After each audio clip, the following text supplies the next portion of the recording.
നമസ്കാരം, പ്രവാസി മലയാളിയിലേക്ക് സ്വാഗതം. കൊറോണ വൈറസ് രോഗവ്യാപനം വർദ്ധിക്കുന്ന സാഹചര്യത്തിൽ കുവൈറ്റിലെ ഭാഗിക കർഫ്യൂ കൂടുതൽ ദിവസം തുടരാൻ സാധ്യതയുണ്ടെന്നാണ് റിപ്പോർട്ടുകൾ സൂചിപ്പിക്കുന്നത്. നിലവിൽ ഏപ്രിൽ 8 വരെ പ്രഖ്യാപിച്ചിരിക്കുന്ന കർഫ്യൂ സാഹചര്യങ്ങൾ മെച്ചപ്പെടുന്നില്ലെങ്കിൽ തന്നെ പിന്നീട് 10 ദിവസത്തേക്ക് കൂടിയെങ്കിലും നീട്ടണമെന്ന നിർദ്ദേശം ക്യാബിനറ്റിന്റെ പരിഗണനയിലാണെന്ന് അൽ റായ് ദിനപത്രം റിപ്പോർട്ട് ചെയ്യുകയുണ്ടായി.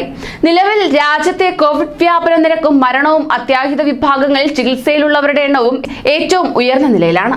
റമദാൻ മാസത്തിലെ ആദ്യ ദിനങ്ങളിലേക്ക് കൂടി ഭാഗിക കർഫ്യൂ നീട്ടുന്ന കാര്യത്തിൽ അന്തിമ തീരുമാനം ക്യാബിനറ്റ് കൈക്കൊള്ളുമെന്നാണ് സുരക്ഷാ വൃത്തങ്ങളെ ഉദ്ധരിച്ചുകൊണ്ടുള്ള പ്രാദേശിക മാധ്യമങ്ങളുടെ റിപ്പോർട്ട്. ഇതിനു പുറമെ പെരുന്നാൾ ദിനത്തിൽ പൂർണ്ണ നിയന്ത്രണം ഏർപ്പെടുത്തുമെന്ന സൂചനകളുണ്ടെങ്കിലും ഇത് ഇതുവരെ ക്യാബിനറ്റിന്റെ പരിഗണനയിലില്ല. അതേസമയം ആസ്ട്രാസെനെക്ക വാക്സിന്റെ 1.5 ലക്ഷം ഡോസ് കൂടി ഏതാനും ദിവസങ്ങൾക്കുള്ളിൽ രാജ്യത്തെത്തുമെന്ന് ആരോഗ്യ മന്ത്രാലയം അറിയിച്ചു. ആഗോളതലത്തിൽ വാക്സിനുകൾക്കുള്ള വലിയ ഡിമാൻഡ് കുവൈറ്റിനെയും ബാധിച്ചിട്ടുണ്ടെന്നും അധികൃതർ പറഞ്ഞു.